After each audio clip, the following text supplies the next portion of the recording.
بسم اللہ الرحمن الرحیم۔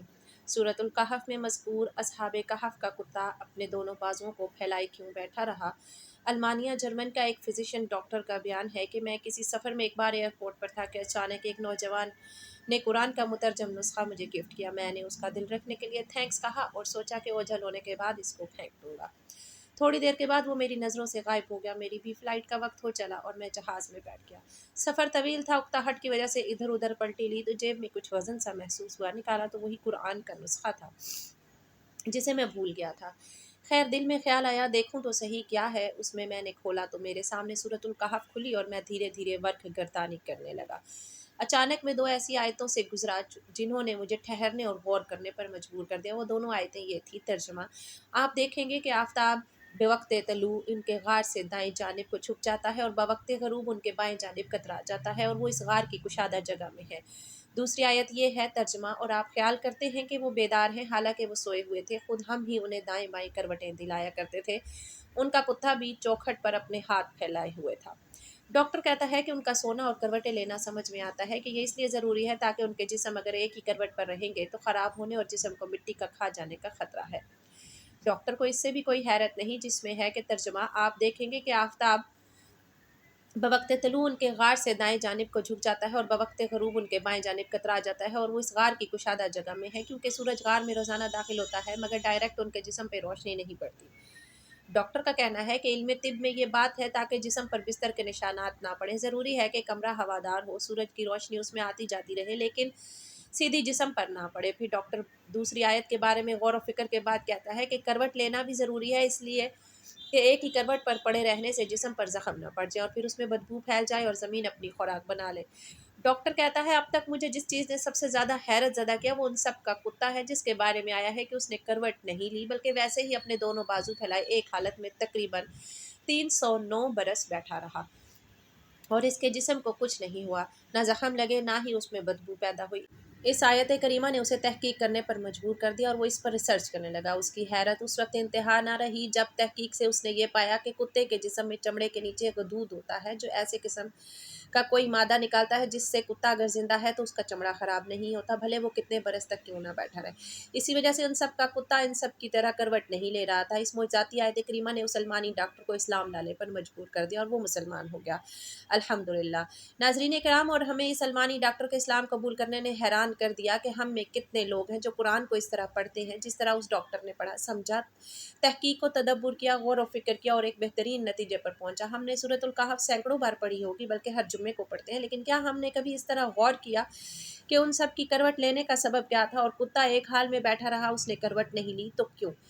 اس کا سبب کیا تھا؟ اسی لیے اللہ نے ہمیں تدبر اور غور و فکر کرنے کا حکم دیا ہے۔ کہا جاتا ہے کہ اصحاب کہف کا کتا اپنی وفاداری کے سبب جنت میں جائے گا، جبکہ کتا نجس العین ہے اور جنت پاکیزہ مقام ہے جو اللہ کے مقربین کے لیے مخصوص ہے۔ اس میں حرام اور نجس جانور کا داخلہ کس طرح ممکن ہے؟ کیا قرآن و حدیث میں اصحاب کہف کے کتے کا کوئی ذکر موجود ہے؟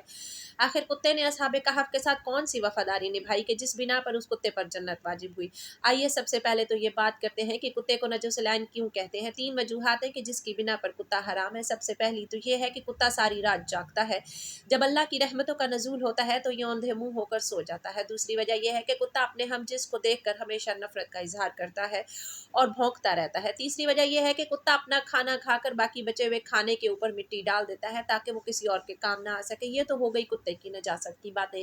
اب آپ کو اس سوال کا جواب دینے سے پہلے کہ کتے پر جنت کیوں واجب ہوئی، پہلے آپ کو مختصر اصحاب کہف کا واقعہ بیان کرتے ہیں، جس سے معلوم ہو سکے گا کہ کیسے ایک کتے نے ان سے وفاداری کی۔ دقیانوس ایک ظالم اور جابر بادشاہ تھا جو کہ آج سے 2000 سال پہلے روم کا بادشاہ تھا اور افسوس شہر اس کا دارالحکومت تھا۔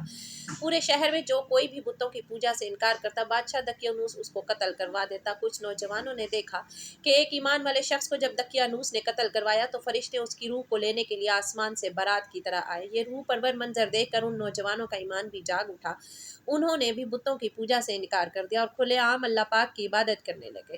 حضرت علی شیر خدا کرم اللہ وجہہ الکریم سے روایت ہے کہ انہوں نے ان افراد کی تعداد 6 بتائی ہے جن کا نام یملیخا، مسکیلا، مسلینا، مرنوش، برنوش اور شازنوش، جبکہ ساتواں ان کے ساتھ چرواہا تھا جو کہ ان کو راستے میں ملا۔ آٹھواں ان کے ساتھ ایک کتا تھا جس کا نام قطمیر بتایا گیا۔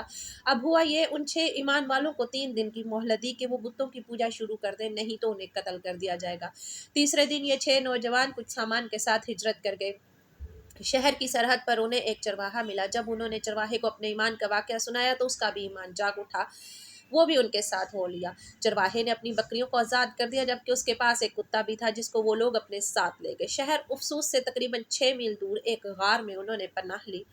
بادشاہ دقیانوس کو جب اس بات کا علم ہوا تو وہ اپنی فوج کو لے کر ان کی تلاش کے لیے نکل پڑا۔ جب وہ بادشاہ اپنی فوج کے ساتھ اس غار کے منہ پر پہنچا جس پر اصحاب کہف نے پناہ لے رکھی تھی، تو بادشاہ نے دیکھا کہ ایک شکاری کتا اپنے اگلے دونوں پاؤں پھیلا کر غار کے دروازے پر بیٹھا ہے۔ فوج جب غار میں جانے لگی تو بادشاہ نے کہا کہ غار میں جانے کی ضرورت نہیں ہے، کیونکہ اگر یہاں کوئی انسان ہوتا تو یہ کتا ضرور بھونک رہا ہوتا یا پھر ان کو کھا جاتا۔ کتا بادشاہ اور فوج کو دیکھ کر بھی اس طرح سکون سے بیٹھا رہا۔ اس طرح وہ بادشاہ واپس لوٹ گیا۔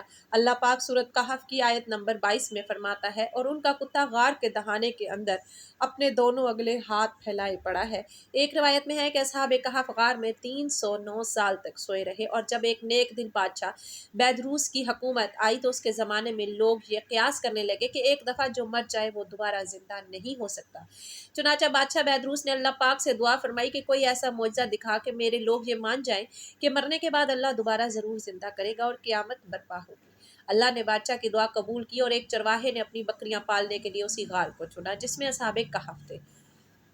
اس چرواہا نے غار کے منہ پر بنی دیوار کو گرایا جس سے اصحاب کہف باہر آ گئے۔ اب بات صرف اتنی ہے کہ کتے کی ایک عادت بھونکنا ہے، لیکن اصحاب کہف کے کتے نے بس اپنی ایک عادت چھوڑی تو اللہ نے اس پر جنت واجب کر دی۔ اس کتے نے اپنی فطرت کو چھوڑا، یہیں پر حکم ہوا کہ اس کتے پر جنت واجب ہے۔ یہ تمام باتیں تفصیل سے بتانے کا مقصد یہ تھا کہ تمام باتیں جس سے کتا نجس العین ہے وہ تو آج ہم میں بھی پھیل چکی ہیں۔ ذرا غور کریں، کیا آپ اور میں اس عادت کا یا اس فطرت کا شکار نہیں ہے؟ ساری رات اپنی بے جا مصروفیت میں جاگ کر طلوع آفتاب کے وقت سو جاتے ہیں۔ اپنے ہی بہن بھائیوں کو نفرت سے دیکھنا، ان کے لیے آسانیاں پیدا کرنے کی بجائے مشکلات پیدا کرنا میری اور آپ کی فطرت کا حصہ نہیں ہے۔ اپنی غذائی ضروریات پوری کرنے کے بعد کھانے کو فریج جیسی مشین میں فریز کر دینا اور بعد میں ضرورت نہ پڑنے پر ضائع کر دینا ہمارا روز کا معمول نہیں ہے۔ آپ اندازہ کریں کہ اگر ایک پلید جانور اپنی ایک بری عادت کو کچھ دیر کے لیے ترک کرتا ہے تو اللہ پاک اس پر جنت واجب کر دیتا ہے، اور ہم تو پھر اشرف المخلوقات ہیں۔